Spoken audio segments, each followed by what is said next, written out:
साधु संतों, सूफियों और औलिया अल्लाह और स्वामी विवेकानंद जी के सांझी संस्कृति से पहचाना जाता है। क्या आप स्वामी विवेकानंद जी के आचरणों और आदर्शों पर अगर उतरे तो मैं समझती हूँ ज़्यादा आप लोकप्रिय होंगे और इस देश को कोई भी समुदाय ना तालिबानी, ना उसामा और ना ही किसी पाकिस्तान का झंडा उठाता है। ये एक साजिश के तहत नफरत फैलाई जाती है। अगर इस देश में बहादुर शाह जफर और वीर अब्दुल हमीद और अशफाक उल्लाह और भगत सिंह और सुभाष चंद्र बोस जैसे लोगों की तरह से आपके विचार हो तो हम समझते हैं कि सभी समुदाय के लोगों को देशभक्ति का सफाई नहीं देनी पड़ेगी। आप लोग सिर्फ देशभक्ति नहीं है, पूरा देश देशभक्त है। बात सुनिए, स्वामी विवेकानंद जी ने कहा था कि गर्व से कहो हम हिंदू हैं। तो हम तो स्वामी विवेकानंद के ही उन वचनों को आत्मसात कर रहे हैं जो उन्होंने कहा कि गर्व से कहो हम हिंदू हैं। हम भी कहते हैं, हम गर्व से कहते हैं हम हिंदुस्तानी और बस यही बोलिए ना, यही बोलिए, यही बोलिए। हम लोग यही इसी बात को कहते हैं कि गर्व से कहिए हम हिंदुस्तानी हैं। आपके कहने से नहीं बोलेंगे, हम लोगों की आत्मा कहती है, इसीलिए कह रहे हैं। तो यही तो स्वामी विवेकानंद ने कहा कि गर्व से कहो हम हिंदू हैं। और अगर वही बात मैं कह रहा हूं तो इसमें बुरा मानने की बात कौन सी? योगी जी वो मुसलमान जो हिंदुस्तान में रुके बंटवारे के बाद 1947 के बाद, वो डेमोक्रेटिक सेटअप में रहना चाहते थे, वो नहीं रहना चाहते थे इस्लामी सेटअप में। और उन्हें अपने राष्ट्रवादी होने पर बहुत गर्व है और हमें किसी से सर्टिफिकेट की क्या जरूरत है। हम तो रुके अपने इस डेमोक्रेटिक सेटअप में और हम चाहते हैं कि हिंदुस्तान आगे बढ़े, हमारा भारत आगे बढ़े। तो उसमें बांट के तो आप भारत को पीछे ले जाना चाहते हैं। आप बहन जी बहुत अच्छी बात कह रहे हैं और मुस्लिम है, अपने मौलाना और मौलियों को समझा पाते कि 3 तलाक के मुद्दे पर भी इस प्रकार का फतवा जारी करते बहुत अच्छा होता। मैं क्षमा चाहूंगी, मुस्लिम औरतों के तलाक का मुद्दा आपका मुद्दा नहीं है, मेरा मुद्दा नहीं, देश का मुद्दा है। आप पूरे देश की महिलाओं, देश का मुद्दा है। आप पूरे देश की महिलाओं के आरक्षण की बात करिए, उनको राज्यसभा में, विधानसभा में। अरे वो मिल ही जाएगा, विवेकानंद जी वो तो मिल ही जाएगा। मुझे दुख होता है कि लोग धर्म को व्यापार बना रखा है। जिस तरह व्यापार नहीं है, अपने लाभ और हानि के लिए लड़ता है, इसी तरह धर्माचार अपने प्रचार के लिए लाभ और हानि में लड़ते हैं। ये जो है ये व्यापार नहीं है। मुल्ला और मौलियों को समझाइए कि 3 तलाक के मुद्दे पर फतवा जारी करें और एक बड़ी मुस्लिम आबादी को न्याय दें। आप इस तरह के इश्यूज ना उठाइए मेहरबानी से। ये वो वक्त आ गया है कि आप देखें कि मुसलमान औरतों का क्या मुद्दा, मुसलमान खुद मर्द भी एजुकेशन में कितने पीछे है। ये बात उन दलों को समझानी चाहिए जो मुसलमानों को केवल आजादी के बाद वोट बैंक बना करके रख दिए हैं। योगी जी से मैं सहमत हूं कि आप जो सवाल इनको कह रही हैं ये उठाएं, मुसलमानों की गरीबी, गुर्बत और इसकी बात। वहां जो पार्टियां जो मुसलमानों को सदियों से, दशकों से वोट बैंक समझती है, वो पार्टियां भी वहां मुसलमानों के सिर्फ वोट बैंक समझती है, उनके विकास की बात कम करती है। चुनाव में रमजान के मौके पर, ईद के मौके पर टोपी लगाकर मुसलमानों के साथ तस्वीरें खिंचवाते नेता भी मुसलमानों का भला नहीं करते हैं। मैं ये जानना चाहता हूं कि आपके दिल में हिंदू रहते हैं, ये तो आपको कहने की जरूरत नहीं है। आप एक पीठ के महंत हैं और आपकी पूरी विरासत है, लेकिन इस दिल में कहीं मुसलमानों के लिए भी थोड़ी जगह है, सबका विकास, सबका साथ। देखिए आप, हम लोग जब विकास कर रहे हैं तो विकास में फिर जाति मत मजहब कहां से आ जाता है? कहां से आया मैं बताता हूं। मैं बताता हूं, सुन लीजिए कि गोरखपुर में अगर कोई मोहल्ला है, बाजार है जिसका नाम था मियां बाजार, आपने उसको कर दिया माया बाजार, करवा दिया। अली नगर कोई था, उसको करवा दिया आर्य नगर। उर्दू बाजार को कर दिया हिंदी बाजार। अब 2 दुकान वहां है, एक किसी रामलाल की है तो हिंदी बाजार है, एक सुलेमान की है तो उर्दू बाजार है। ये आपका गोरखपुर है जो आपने किया। इसलिए मैंने पूछा, तो कहा हमने किया है नहीं, हुमायूंपुर को हमने हनुमानपुर कर दिया है, इस्लामपुर को ईश्वरपुर कर दिया है, और भी करेंगे अभी, और भी बदलेंगे। जो हमारे अनुकूल होगा हम वो काम करेंगे, जिससे हमारी पहचान होगी उसको हम करेंगे, और कोई बुरा नहीं है ये। अगर नाम बदल दिया है, आपने मायावती जी को नहीं कहा जिन्होंने अकबरपुर को अम्बेडकर नगर कर दिया है?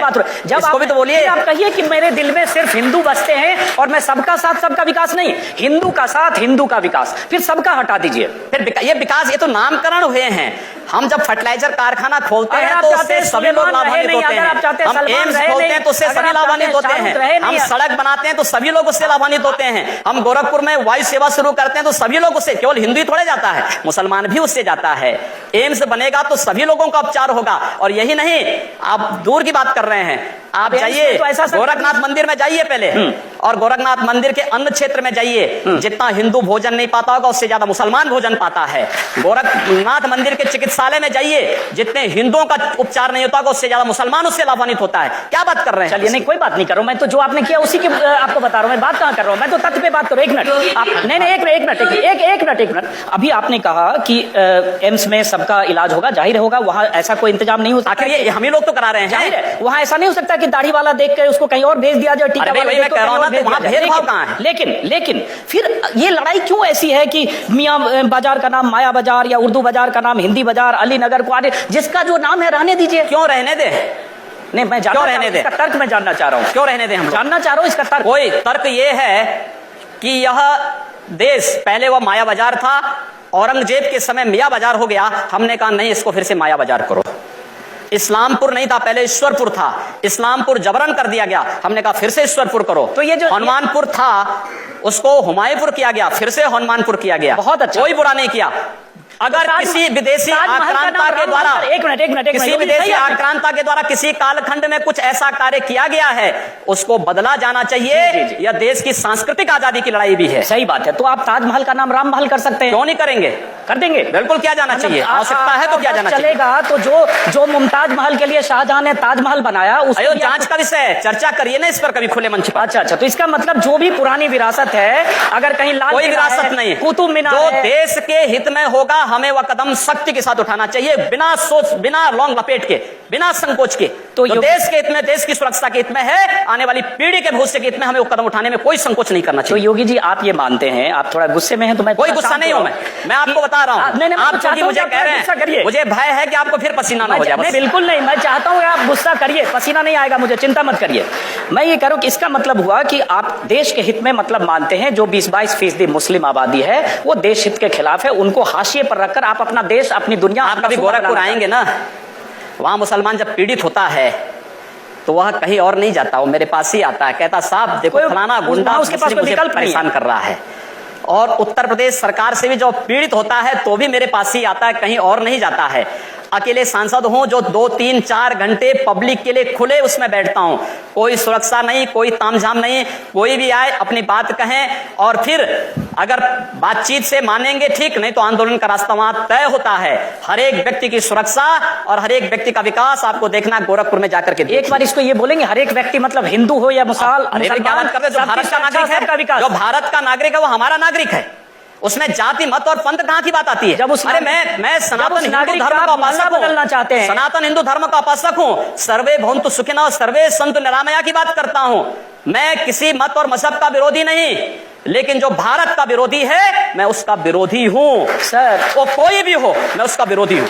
योगी जी ठीक है, तालियां बजाइए आप लोग। योगी जी, उर्दू बाजार को हिंदी बाजार बताना या बदलवा देना, उर्दू हमारी पहचान हिंदी से है या उर्दू से? मैं आपसे पूछना चाहता हूं। आप फिर मुझसे उर्दू में ही पूछिए। मेरी भाषा हिंदी है, मैं उर्दू नहीं जानता हूं। तो फिर वहां के लोग भी हिंदी जानते हैं, मैं तो जानना हम हिंदी के नाम पर क्यों ना नाम रखें? सर सवाल तो मैं पूछ रहा हूं, जवाब आप देंगे। जिस दिन मैं आपकी तरह यहां आ जाऊंगा चुनाव लड़ने तो आप मुझसे पूछ लीजिएगा, आज मेरा दिन है। तो मैं ये पूछ रहा हूं कि योगी आदित्यनाथ जब पश्चिम उत्तर प्रदेश में जिस ढंग से चुनाव प्रचार में जा रहे हैं, या पूर्वी उत्तर प्रदेश में जिस ढंग से आप चुनाव प्रचार करते हैं, और जाहिर है वहां आपकी फैन फॉलोइंग भी काफी है, क्या आपके दायरे में, आपकी राजनीति में मुसलमानों के लिए कोई जगह नहीं है? क्यों नहीं है? क्यों नहीं है? शाहनवाज हुसैन मेरे सबसे अच्छे मित्र हैं। अब डॉक्टर एपीजे अब्दुल कलाम को जब माननीय अटल बिहारी वाजपेयी जी ने राष्ट्रपति के लिए खड़ा किया था, सबसे पहला सांसद था जिन्होंने समर्थन किया था। भारत का मुसलमान डॉक्टर एपीजे अब्दुल कलाम बने, शाहनवाज हुसैन जैसा बने, पहला व्यक्ति रहूंगा जो समर्थन करेगा। लेकिन अगर यहां पर कोई ओसामा बिन लादेन को और औरंगजेब जैसे दुर्दांत लोगों को अपना आइकॉन मान करके भारत के अंदर पाकिस्तान का झंडा लहराएगा, तो फिर उनके उन विषैले फनों को सख्ती के साथ कुचलने के लिए भी सबसे पहले योगी आदित्यनाथ। यकीनन अगर भारत में कोई पाकिस्तान का झंडा लहराने की घटनाएं हुई हैं, करेगा, लेकिन होना चाहिए। लेकिन ये कहकर आप पूरी आबादी को ये नहीं, पूरी आबादी की बात नहीं की हमने। भारत में पाकिस्तान का पूरी आबादी की बात नहीं। एक बार हम सवाल लेते हैं। हाँ, आप जिन हिंदू हितों की बात कर रहे हैं, उनमें से बहुत से हिंदुओं को, जैसे मैं भी हिंदू हूँ, बहुत से हिंदुओं को लगता है कि राम मंदिर की याद आप लोगों को सिर्फ चुनाव के वक्त आती है। तो क्या आपके लिए राम मंदिर का मुद्दा सिर्फ चुनाव लड़ने का एक जरिया है, मुद्दा है, या इसके बारे में आप लोग अभी कुछ करेंगे? नहीं, हम लोग करेंगे। मैं कल ही रायपुर में राम मंदिर का उद्घाटन करके आया हूं। भगवान राम का ननिहाल है, और भगवान राम के ननिहाल में राम मंदिर का निर्माण हो चुका है। और ज्योतिषीय जो गणना है वो ये बताती है कि भगवान राम के ननिहाल में मंदिर का निर्माण अयोध्या में राम मंदिर के निर्माण का मार्ग प्रशस्त करेगा। लेकिन योगी जी जो उन्होंने सवाल, लेकिन तारीख नहीं बताएंगे। मंदिर भी बनेगा और समय आने पर तारीख भी बताएंगे। लेकिन योगी जी ये जो सही कहा, उन्होंने सवाल पूछा कि राम मंदिर की बात चुनाव के ठीक पहले होने लगती है। जैसे अभी चुनाव की तारीखों का ऐलान हुआ, केशव मौर्य जो प्रदेश अध्यक्ष हैं उनकी तरफ से आ गया कि उत्तर प्रदेश में बहुमत की सरकार दो तो राम मंदिर बनाएंगे। जैसे बहुमत की सरकार मिलकर सब 2/3 विधायक जाकर वहां सीधे मंदिर बना देंगे। जब आपकी केंद्र में बहुमत की सरकार है, जब बड़े नेता बात करते हैं तो कानून तय करेगा, लेकिन जब चुनाव आता है तो आप हो या केशव मौर्य फिर राम मंदिर के तो धैर्य रखिए। मैं समझता हूं राज्य सरकार की बड़ी भूमिका है। 1986 में जब अयोध्या में राम जन्मभूमि का ताला खुला था तो कोर्ट ने राज्य सरकार से पूछा था कि लॉ एंड ऑर्डर को आप बनाए पाएंगे। राज्य सरकार ने लिख के दिया। मैं श्रद्धांजलि दूंगा स्वर्गीय वीर बहादुर सिंह जी को, जिन्होंने उस समय राम मंदिर के इश्यू को लेकर के, और स्वर्गीय प्रधानमंत्री श्री राजीव गांधी जी को, जिन्होंने 89 में अयोध्या से कांग्रेस के चुनाव प्रचार का शुभारंभ किया था। और मैं धन्यवाद दूंगा राहुल गांधी को कि राहुल गांधी अपने पिता का अनुसरण करते तो संभवतः कांग्रेस की दुर्गति नहीं होती। सवाल वो नहीं है स्वामी जी, सवाल ये है जैसे आपने कहा कि राज्य सरकार की भूमिका होती है, बड़ी महत्वपूर्ण तो एक में सुन लीजिए, राज्य सरकार की भूमिका अगर होगी तो एक अमित शाह ने, जो पार्टी के राष्ट्रीय अध्यक्ष हैं, उन्होंने कुछ देर पहले मैनिफेस्टो जारी किया, कुछ दिन पहले आप भी मंच पर थे। उस मैनिफेस्टो में बहुत सारे वायदे हैं, वही वायदे पूरा करते करते शायद 5 साल में पूरा ना हो, तो आप वो वायदे पूरा करेंगे जो मैनिफेस्टो में दिया, या जाकर मंदिर बनवाने जाएंगे वहां जहां कानूनी मामला कोर्ट में? मंदिर भी बनेगा और ये विकास के सारे कार्य भी होंगे। हमारा विकास कार्य जाति, मत और मजहब से ऊपर उठ करके होगा, सबके लिए होगा, सबका साथ और सबके विकास की बात होगी। जब आप बोलते हैं ना योगी जी कि जात मजहब इन सब से ऊपर उठ के होगा, तो बहुत दिलचस्प लगता है, क्योंकि जब फिर आपके बयान पढ़ने लगते हैं तो लगता है जो आप बोल रहे हैं और जो आप पहले जो बयान देते हैं आप लोग, और जो चुनाव के समय बोलते हैं, कितना फर्क है योगी जी। सबका साथ सबका विकास, ये अगर है तो आप बोलते हैं, बनारस में आपने 2 साल पहले कह दिया था कि आपको अगर अनुमति मिले तो देश के सभी मस्जिदों के अंदर गौरी गणेश की मूर्ति स्थापित कर देंगे। हमने काशी विश्वनाथ मंदिर के परिप्रेक्ष्य में इस बात को कहा था। आप ज्ञान वापी में जाएंगे, ज्ञान वापी में वर्ष में एक बार हिंदुओं को पूजा करने की अनुमति मिलती है। मस्जिद के अंदर गर्भगृह में नीचे जो मंदिर था, पुराना काशी विश्वनाथ का मंदिर था। ये वर्तमान का जो मंदिर है काशी विश्वनाथ का, ये अहल्याबाई होलकर जी ने बनाया था।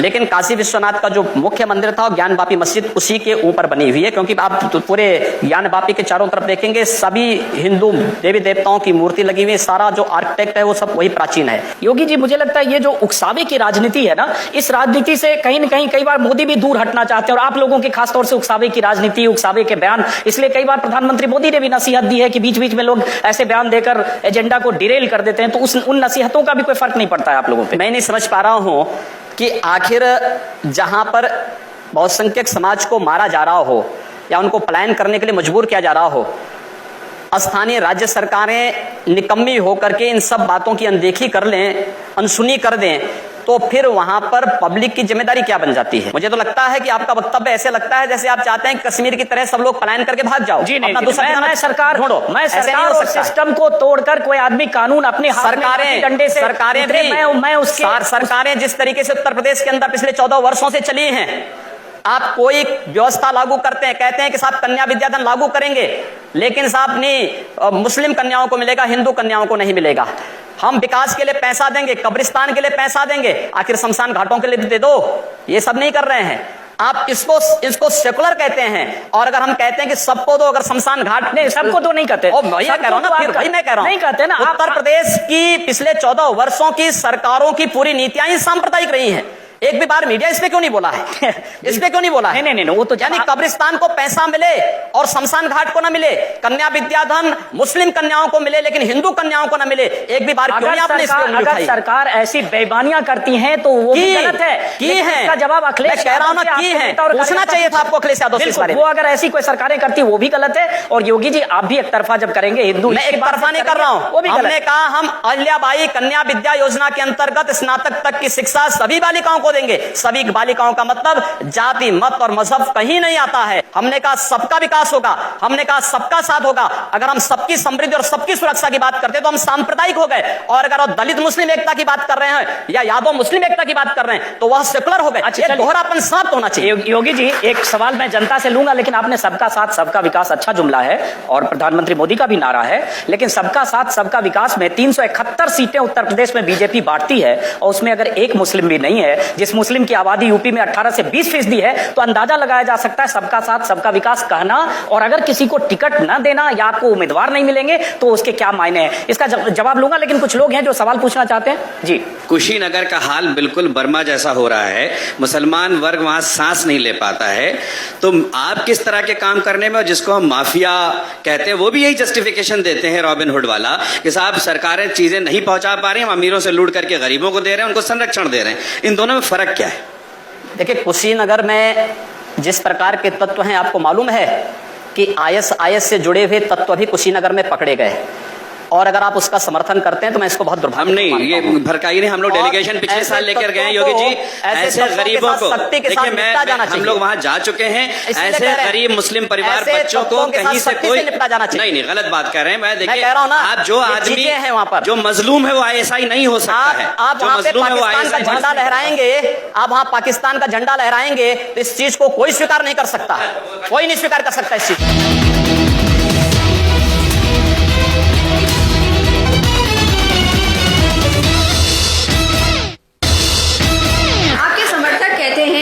यूपी में रहना है तो योगी योगी कहना है, इसका नारे का क्या मतलब है? और ये डराने वाला नहीं है? अरे भगवान कृष्ण ने भी कहा था कि तस्माद योगी भव अर्जुन, अर्जुन को कहा अर्जुन योगी बनो। अगर प्रदेश का हर नागरिक योगी बन जाएगा तो प्रदेश का कायाकल्प हो जाएगा, विकास भी हो जाएगी, सुरक्षा भी हो जाएगी। आपसे एक सवाल यह है कि हमारे भारत देश की नींव अखंडता, यूनिटी इन डाइवर्सिटी, चाहे संविधान हो उसमें सब में लिखा हुआ है। क्या आप कभी कोई ऐसा कदम उठाएंगे जिससे हिंदू मुसलमान एक साथ होकर भारत देश की प्रगति में कुछ कर सकें? ये बड़ा गंभीर सवाल है। हमारे द्वारा उठाए जाने वाला हर कदम यूनिटी के लिए है, इंटीग्रिटी के लिए है, और इस देश के एक अच्छे फ्यूचर के लिए है, और वह कार्य भारतीय जनता पार्टी कर रही है। चलिए, बहुत बढ़िया। अब इस पे मैं क्या कह सकता हूँ, योगी जी ने कह दिया कि जो कुछ बोलते हैं यूनिटी के लिए बोलते हैं, जो कुछ करते हैं यूनिटी के लिए करते हैं। पश्चिमी उत्तर प्रदेश में पलायन की बात करते हैं, यूनिटी के लिए करते हैं। गोरखपुर में मियाँ बाजार को माया बाजार, उर्दू बाजार को हिंदी बाजार, ये सब यूनिटी के लिए करते हैं। लेकिन चलिए, योगी जी हैं, अपनी बात करें। योगी आदित्यनाथ, एक बार फिर एक सेकंड फिर सवाल ये उठता है कि मैं जानना चाहूंगा, इस बार मैं चाहूंगा थोड़ा दिल खोल के बताएं कि आप पूर्वी उत्तर प्रदेश में जितने लोगों को, अपने कार्यकर्ताओं को, अपने उम्मीदवारों को, अपने नेताओं को, जितने लोगों के लिए टिकट चाहते थे, क्या उन सबको टिकट मिल पाया? कितने लोगों को टिकट चाहते थे? मैंने किसी के लिए कोई टिकट की मांग नहीं की। एक फाइनल सूची में मैं स्वयं भी बैठा हुआ था, और जो भी कार्यकर्ता हमारी मेरिट में खड़ा उतरता था, हम लोगों ने प्रयास किया कि उसको टिकट मिले, और टिकट उन लोगों को दिया गया है। हम लोगों ने कार्यकर्ताओं से अपील की है, सबको जिताने की व्यवस्था करिए। कार्यकर्ता जीतेगा तो भारतीय जनता पार्टी जीतेगी, भारतीय जनता पार्टी जीतेगी तो प्रदेश में सुरक्षा और विकास होगा। तो ये आपके जो खास सुनील सिंह हैं, जो हिंदू युवा वाहिनी के प्रदेश अध्यक्ष, ये सब बाहर किए जा चुके हैं। दायां हाथ है। मेरा कोई दायां और बायां नहीं, मेरा सारा समाज मेरा दायां बायां है। तो सुनील सिंह जो उम्मीदवार कुछ खड़े कर सकते हैं क्या? सब वापस हो चुके हैं। तो मतलब जितने उम्मीदवार आप चाहते थे उतने मिल गए? आप मेरा कोई ख्वाहिश ही नहीं थी। भारतीय जनता पार्टी के और उनके सहयोगी दलों के 403 विधानसभा क्षेत्रों का हर कार्यकर्ता मेरा कार्यकर्ता है, हर उम्मीदवार मेरा उम्मीदवार है। योगी आदित्यनाथ हमारे साथ यहाँ चुनाव मंच पर आए, अपनी बात रखी, अपने ढंग से अपनी बात रखी, बचाव भी करते रहे, सबका साथ सबका विकास की भी बात करते रहे, और इस बीच हिंदू मुसलमान पलायन और जो योगी आदित्यनाथ जिन बयानों के लिए जाने जाते रहे हैं उसके बारे में भी बात करते रहे। बहुत बहुत शुक्रिया योगी आदित्यनाथ जी चुनाव मंच पर आने के लिए। धन्यवाद।